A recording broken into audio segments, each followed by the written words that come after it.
যদি বেশ্যা হয়, আর কিছু বলার নাই আমার, মা যদি বেশ্যা হয় ওই মায়ের পায়ের নিচে আমাদের জান্নাত।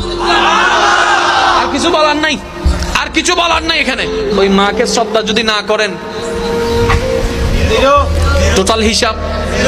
বাবাকে যদি মূল্যায়ন না করেন, এবার আপনি বলবেন যে আমি করব না, সেটা আপনার গাট্টারামি। আপনার গাট্টারামির কারণে আল্লাহর নিয়ম পাল্টাই নাই, পাল্টাবেও না। ওয়াহি হোগা जो मंजूरे खुदा होगा। জোর সে কাহো না ইয়ার সুবহানাল্লাহ। তাহলে যারা মা বাবাকে সেবা করেন আল্লাহর ওয়াস্তে, এটা মনে করবেন না যে আমি খাওয়াচ্ছি, বরং আপনি আল্লাহর কাছে শুকরিয়া করবেন, মাওলা আমার সেই জান্নাতের সেবা করার সুযোগ তুমি আমাকে দিয়েছো, তোমার দরবারে লাখো শুকরিয়া আদায় করছি, বলেন সুবহানাল্লাহ।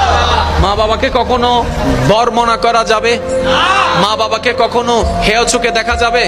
এবার মা বুড়ি হচ্ছে, কাশবে তো, বুড়ি হলে কাশবে না? কথা বলেন না। আপনি যদি বলেন যে আপনার কাশির কারণে আমি